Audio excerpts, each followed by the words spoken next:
Bueno, pozgarria da, noski, beti gaina oso azkar ateratzen bigarren edizioa, bueno, hemen dago Jorge, beha jakingo tiradak eta olako gauzak, baina bai, egia da, eta bueno, euskeraz, eta baitaren narrazioak izateak bai, normalian jendeak novelak kontsumitzeko edo irakurtzeko itura du, edo estimatzeko itura du, eta bueno, bai gaina nahiko fina da, eta oso narrazio motxak dira, ez dira oso ohikoak zentzu hortan, baina bueno, ni neurek ere konturatzen naizela, prozesua naizela iten, geoztala aurrago idazteko, ez da zerbait kontzientia, ez da erabaki kontziente bat, baina bai, geozta hitz gutxio behar ditu dela kontatu nahi duten hori kontatzeko lehenengo liburutik honea, bai, asko laburtu da, igual ez dut esango sintetizatua denik idazteko modua, baina bai hitz gutxi eta igual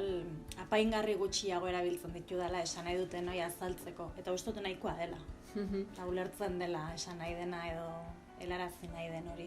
Nik uste dut badaola evoluzio bat. Ja lehenengotik bigarrenea laburtu zien, bigarrengotik honea gehiago laburtu dira.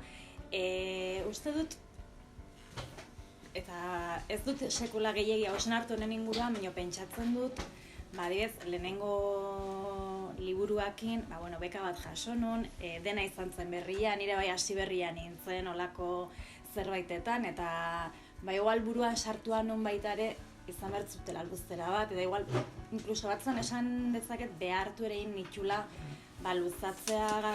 luzatzeagatik neurri batean. Eta, ez dut ezakit esango dezakedan esperientzi gehiago dutela guain idazteko orduan eta zatzeko orduan, eta nik uste dut horren ondorio dela. Oso gustora sentitu naiz idazten, ze gaina hasi nintzenin idazten nire helburua etzen liburu batian bukatzia. Gehoia konturatu nintzenean, bazeudela loturak edo bazeudela behaien arteko, azkenean gauza berdintsuan inguruan nahi nintzela idazten modu batea eta bestea, orduan hasi nintzen karpeta batean pilatzen, eta orduan hasi nintzen irudikatzen izan zitekeela liburu bat. Orduan bai oso natural eta oso gustu idatzi ditudan gozadia, ez dielako izan premeditatuak.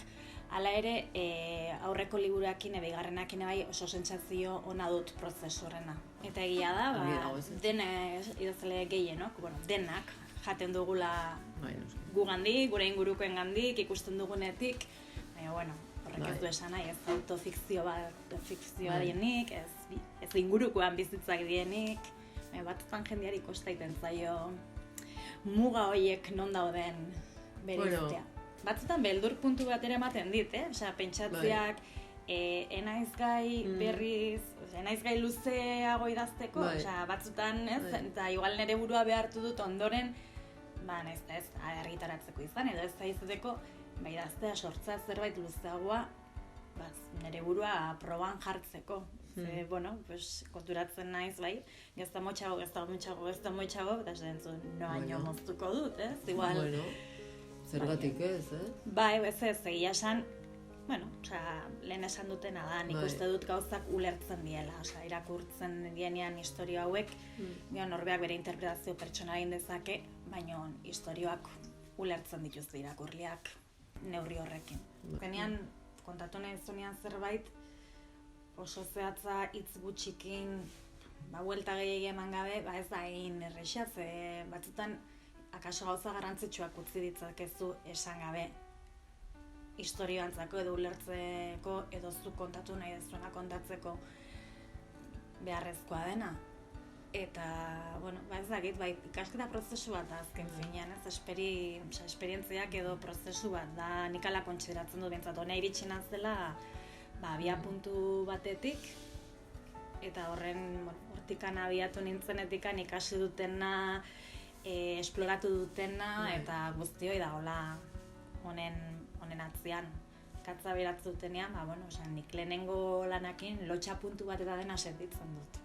Urruti sentitzen dut nigandik. Ez dut nire burua identifikatzen momentu honetan, garai hartako goiatzen oski bazela, baina nigandik oso urruti sentitzen duten idazteko modu bat da, historia batzuk dira, eta zea batzuk dira. beti uste entzula zuria den zerbait, ez? Nahiz eta ez dien biografian, ez dien autofikzioak beti badu zuretik zerbait, eta zerbait baino gehiago ere bai.